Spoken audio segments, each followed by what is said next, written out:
Welcome to the Chemical Sensitivity Podcast. It's a podcast that amplifies the voices of people with multiple chemical sensitivity, or MCS, also known as environmental illness, chemical intolerance, and toxic-induced loss. The podcast also highlights emerging research about the illness. This episode features an in-depth conversation with Dr. Eleanor Stein. Dr. Stein is a psychiatrist and psychotherapist with an appointment in the Department of Psychiatry at the University of Calgary in the Faculty of Medicine.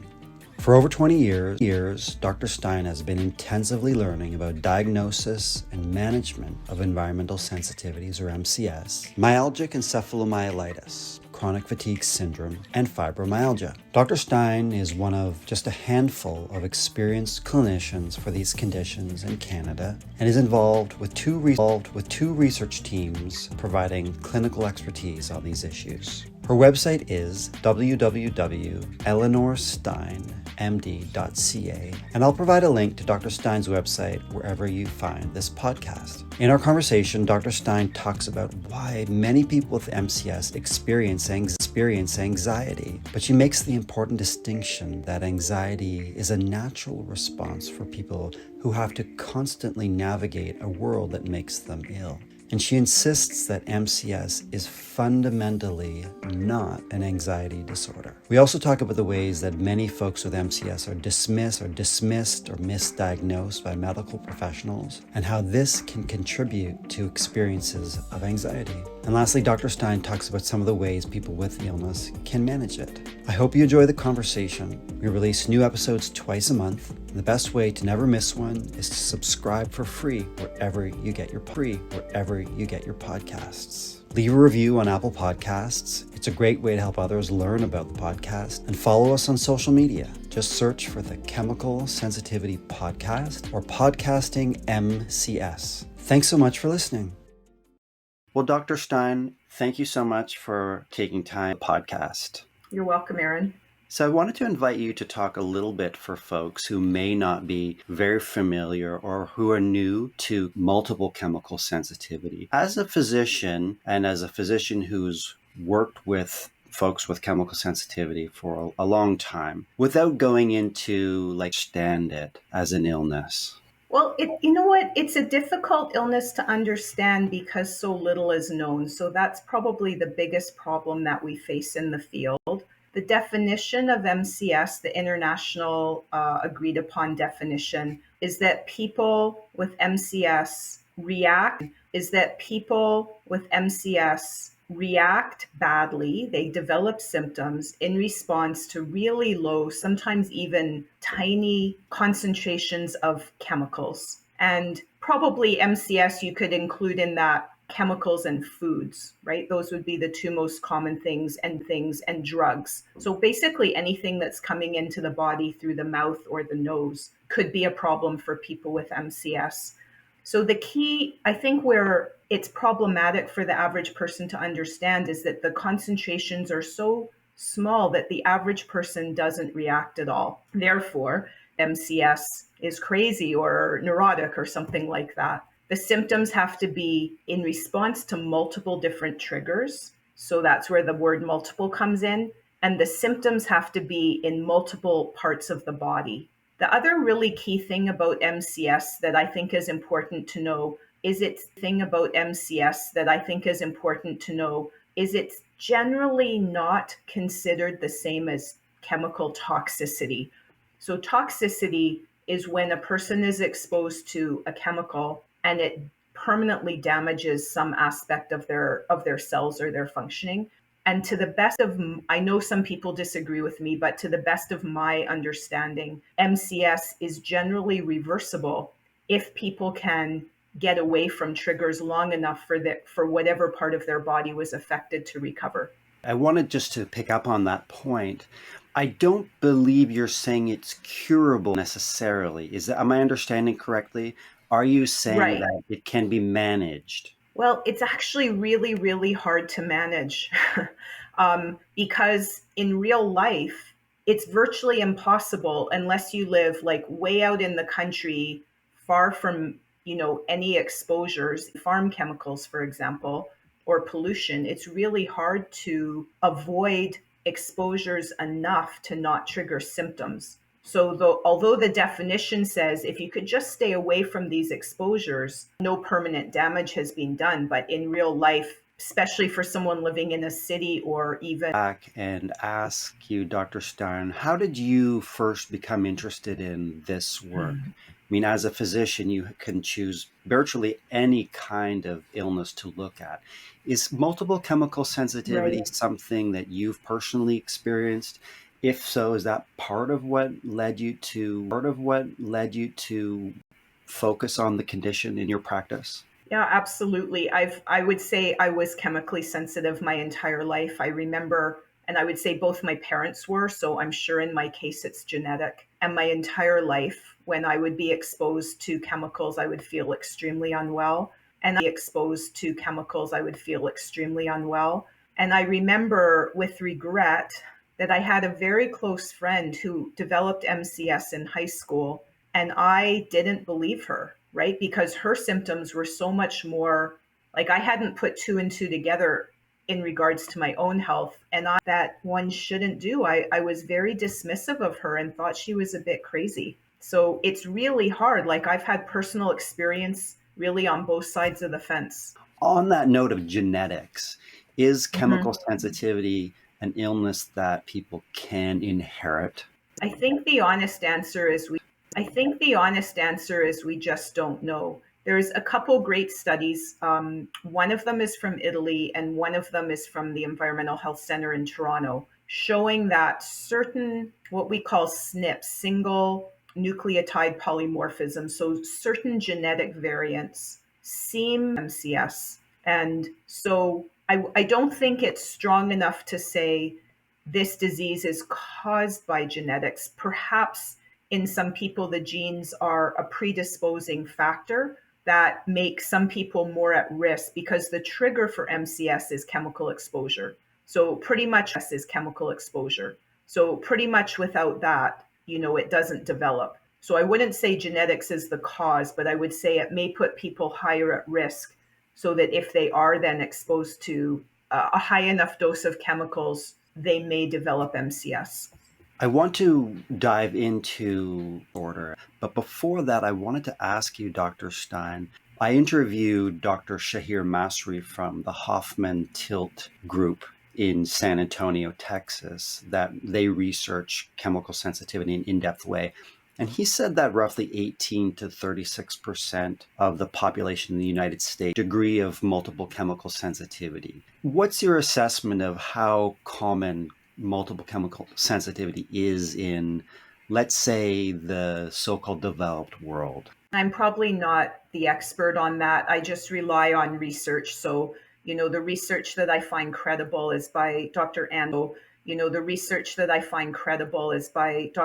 Steinman, who's an American but living in Australia. Her most recent study shows that 12.8% of Americans have actually been diagnosed and up to 26% have symptoms. So I think the difference between those two groups was more sensitive than the average person, and things you're exposed to makes you feel unwell. If you've been diagnosed with MCS, you have to kind of meet those more robust criteria saying you're predictably affected every time you're exposed. You get a whole bunch of symptoms in a whole bunch of parts of your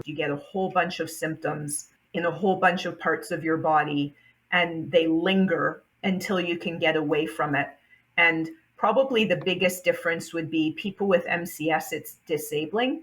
It's severe enough that it's really causing a change in lifestyle, a change in who you hang out with, where you hang out, things like that. Whereas I'm guessing most people with kind of garden variety environmental sensitivities are aware of it, and maybe they try to accommodate, but they're probably not disabled by it. How about we dive into the very timely, even after decades of research, it seems like this question just seems to never really go away. And I think it's quite disturbing for folks who have chemical sensitivity. Do you think that multiple chemical sensitivity is an anxiety or a psychological disorder? So the answer is no. Just now I can talk about why I say that. In my medical practice, I only see people who have MCS and related problems like fibromyalgia or myalgic encephalomyelitis, and now increasingly long COVID sufferers are kind of finding their way to me. So, of course, in my practice, tried everything, sometimes eventually find their way to me. So, in my practice, a lot of people with MCS do have anxiety, like maybe as many as 50% of the people with MCS that make their way to me have, say, diagnosable or noticeable anxiety. But what's really important about noticeable anxiety. But what's really important about that, okay, they're the worst of the worst. They've been struggling and suffering, and finally, usually after many, many years, have found their way to me. If you just look in the general population, I'm sure that rate would be much lower. And although 50% of people have anxiety, that means the other 50% don't. And so they have MCS, sometimes extremely severely, and yet they're not anxious. And so to me as a psychiatrist, that tells me that MCS and anxiety are not the same thing. When I dig into people's history, because we want to know, everything that happened in your life that may have led you to this point, looking for maybe things that we could change or alter, it's really obvious to me that the majority of people with MCS who also have anxiety, the anxiety has come on secondary to the illness. Anxiety has come on secondary to the illness. And if you think about the illness of MCS, it's a setup for anxiety because you lose control over your life. You never know whether someone in your family, one of your friends, one of your workmates is going to come in having tried the latest new perfume that was advertised, or is using really chemical ink cartridges in the printer that's in the next room from you. A lot of patients are really affected by cigarette smoke. Cannabis smoke is now becoming, quite a big problem for people with MCS. So if you're living in that situation where that's a setup in which most reasonable people might become anxious. It's an understandable reaction. And I think what happens in medicine, we're so guilty. We see someone at a snapshot in time after they've already been ill, often for years, and we say, oh, maybe if they dealt with their anxiety, it would improve their MCS. But that's faulty logic because the anxiety is caused by the MCS and our interaction with society. So if there was better accommodation, I think that would be a potential solution to the anxiety. Very interesting and good to hear you say it so clearly that multiple chemical sensitivity is not an anxiety disorder. And it's because of the unpredictability of life and the constant susceptibility of being exposed can create the experience of anxiety for people. And you also talk about how many people with multiple chemical sensitivity, when they go to seek medical help, they're often misdiagnosed with a psychological condition or Right. anxiety. And you've said in a different forum, and I'll just like to quote you, imagine if people with another condition, say cancer, were told by clinicians that their illness, for example, cancer or heart disease, was all in their head. It would be totally unacceptable. And this is what people with MCS face every day. Yeah, I will stand by that statement. And I was thinking before this interview, say it was. So I don't think it is. I think the evidence is very strong that it isn't, and that the anxiety or depression that can come with multiple chemical sensitivity is what I call secondary, right? It arises because of the trauma, the life circumstance, right? It arises because of the trauma, the life circumstances, the uncertainty, the lack of control, all of those factors. But just say for a moment it was a mental health disorder. Are these people not still deserving of compassionate care? So what happens in real life, MCS or any other poorly understood disorder for that matter, are misdiagnosed with a mental health condition. There's like this weird thing that happens in the minds of the healthcare professional that says, oh, well, then you should be able to get better. Then it's not very serious. I'm a psychiatrist, mental and incredibly hard to treat. So it's very illogical, even if it was true. And my other kind of plea is when we're seeing a patient with a disorder that's poorly understood. So the big problem with MCS is there's no diagnostic test. I'm sure you're going to have guests on your show who are going to talk about maybe some potential tests. But as of now, we don't have one. And so then people just don't believe it exists at all. Again, like really faulty logic that's incredibly harmful for patients. And I think what I hear, or some people with chemical sensitivity say is, well, if I were to make one up that people would believe. Right. So we have a case where millions of people struggle to get medical care, to get a diagnosis, to be responded to with compassion from medical professionals. And there's a deficiency in the system. And I wanted to ask Dr. Stein, as far as you know, are there other medical conditions where people with these illnesses are also dismissed, misdiagnosed, thrown aside? Would you draw comparisons to these illnesses? And if so, have you seen any improvement? In other words, yes, maybe have hope that one day we won't be met with the same level of mistreatment? I think, unfortunately, it really stems on the development or the discovery of a test, of a diagnostic test. And sometimes it depends on a drug company getting involved because they have a lot of money. So I'll give you the example of fibromyalgia. So up until maybe 20 years ago, fibromyalgia was in the same position where nobody really believed it's an invisible symptom, pain, and people who have never experienced that that severity of persistent pain and all the other symptoms that go with it, the fatigue and the brain fog and the unrefreshing sleep that goes with FM. They just didn't believe that these mostly female patients were actually telling the truth, and it was attributed, for example. We don't really have a diagnostic test yet for FM, but what we have is in Canada, at least two drugs that are approved by Health Canada for use in fibromyalgia. That's totally changed. Now, every family doctor has a basic understanding of fibromyalgia, is willing to, came from the drug companies that, of course, wanted to sell those drugs that they had spent hundreds of millions of dollars to develop. So I think if something similar were to happen with MCS, either a diagnostic test was discovered and or a treatment, and it doesn't have to be a drug, either one of those will change. It doesn't have to be a drug. Either one of those will change things very quickly. Okay, so I have to just ask you, hopeful treatments for multiple chemical sensitivity? Yes.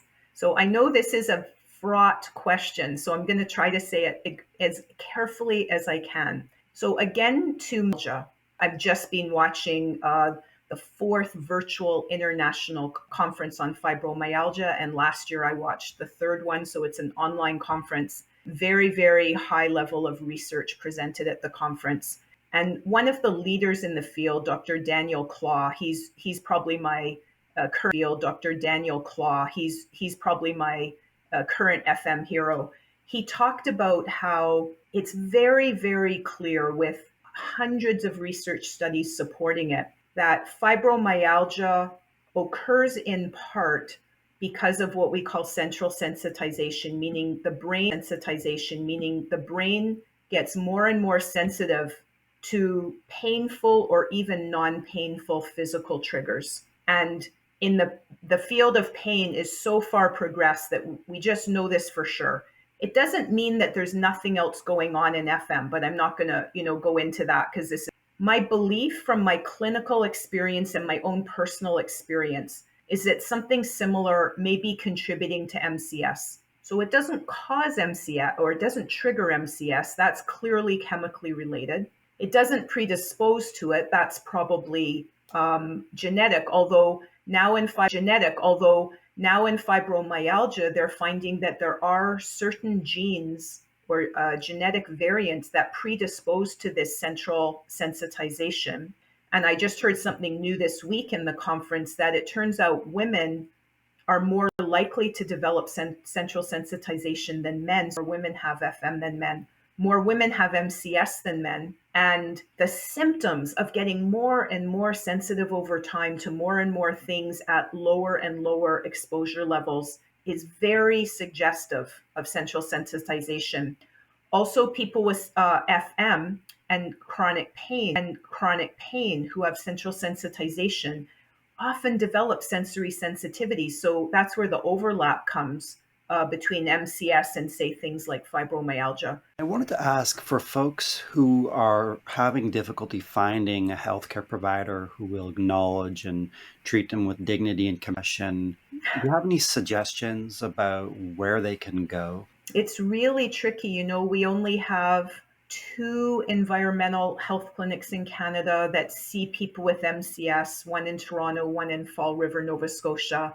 My practice in Calgary, I don't do any one-on-one work except for some multidisciplinary assessment, kind of a one-off thing for people who need objective evidence, or, often people come to me because they're fighting a disability issue and they need a report that validates their experience. I offer online course called Pathways to Improvement. It's specifically designed for people with myalgic encephalomyelitis, fibromyalgia, multiple chemical sensitivity, electrohypersensitivity, and long COVID. It's basically basic self-management. So how to get better sleep, how to pace your activities, how to get better sleep, how to pace your activities, what is a healthy diet, how to manage stress and emotional symptoms. And of course, we have a whole session in there on how to live as safely as possible and minimize environmental exposures. I'm going to be starting a new online course in the fall, which is neuroplasticity focused, and it's called Healing Through Neuroplasticity. Most of the videos, because I've already recorded them all, are focusing on pain, but I would say, similar principles could certainly apply and be used for people with MCS if they can. Again, I'm starting with pain because that's where the research is the strongest, that neuroplasticity plays a role in the development of the problem and therefore can play a role in the solution. Thank you for letting me know about you're welcome. Your courses. And I think it will be of interest for listeners. And I wanted to ask, perhaps, if someone goes to their doctor and they're given a prescription for anti-anxiety medication, I'm sure people will consider that. But in your experience, has anybody been cured of chemical sensitivity by taking prescription medication for anxiety? No, not a single person. But what I would say, if you have anxiety or depression, and like I say, maybe as many as 30 to 40% of people with MCS have developed that because of their life circumstances, it's worth considering a medication because it could help you feel better with respect to mood. The problem is that, of course, most people with MCS are super sensitive to medications. So they're the people that are more likely than others to have adverse reactions. So what I do recommend is, if you're willing to try and you think, oh, I do have anxiety, and I would feel better day to day if I had less anxiety, I would work with your doctor and start at literally 1/10 of the normal dose. I know that sounds drastic, but if people start at the full dose or even half the dose, they so often have an adverse reaction, and now they're not going to want to try it again, right? And so now they're kind of cutting themselves off from potentially helpful treatment in the future. So I would say just be really, really cautious with the dose. That may mean discussing with your doctor to prescribe a low dose and then getting it made specially for you at a compounding pharmacy. That would be the way to go. And if even at a low dose, that would be the way to go. And if even at a low dose you're having adverse effects, then it's probably not worth pursuing. I wanted to ask one more question and then invite you to share anything you like as we move towards wrapping up our chat.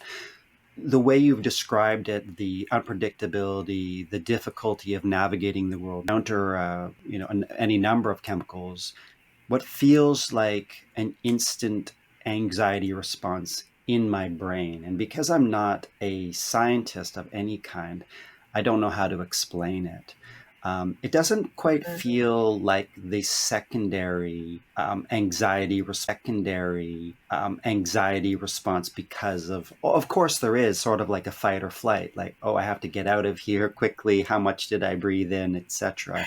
But is it possible, just by the nature of that product, that it could create an anxious response, whether it's an inflammation or, In my presentations, it wasn't part of usually my MCS presentations, but when I talk about in general, what kind of emotional reactions do people with MCS, fibromyalgia, myalgic encephalomyelitis